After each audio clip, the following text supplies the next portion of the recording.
Hi guys, it's Monday, which of course means it's the Monday show. And because there's been so much going down in Ukraine over the weekend, we thought we'd make this week's show a Ukraine special.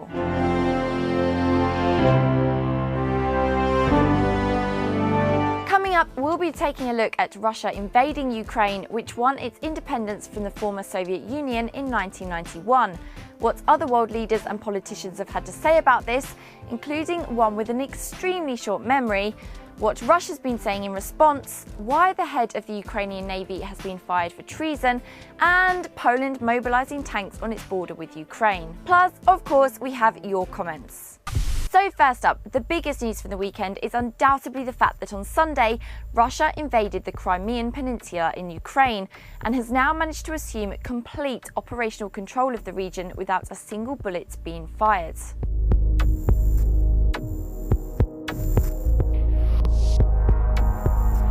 On Saturday, the Russian President Vladimir Putin won official backing from his parliament to enter Ukraine, and the following day sent in 6,000 air and ground troops. Although some Ukrainian soldiers were still caught in a standoff with Russian troops while we were making this video, Russia had surrounded several military bases in the area and occupied key installations, such as airports. Worryingly, some mobile phone services are also reported to have been blocked. This full-scale invasion came a few days after armoured vehicles and troops first began arriving in the Crimean Peninsula, where the majority of Ukrainians are Russian speakers and where Moscow has a naval base.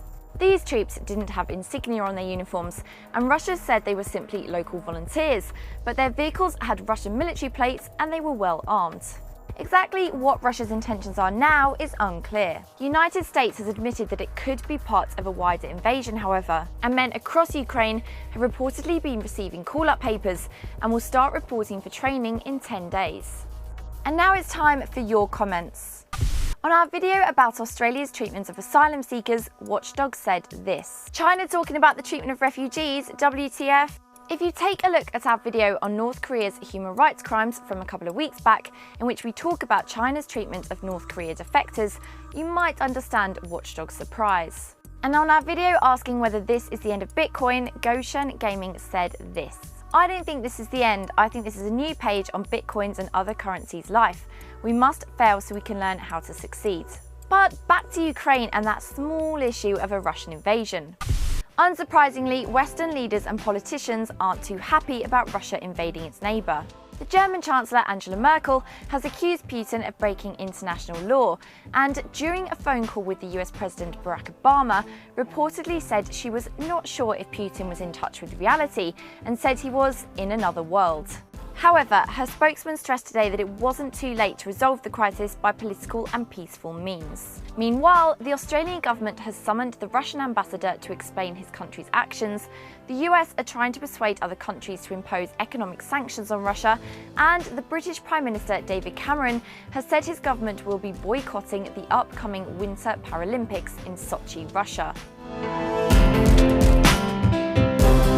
But it was remarks made by John Kerry, the US Secretary of State, yesterday that really left us with our jaws on the floor.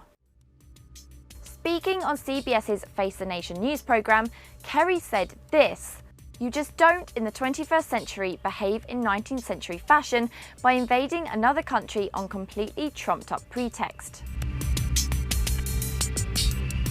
Well, we don't know about you, but this got us thinking about another time in the 21st century when a country was invaded on a so-called trumped-up pretext.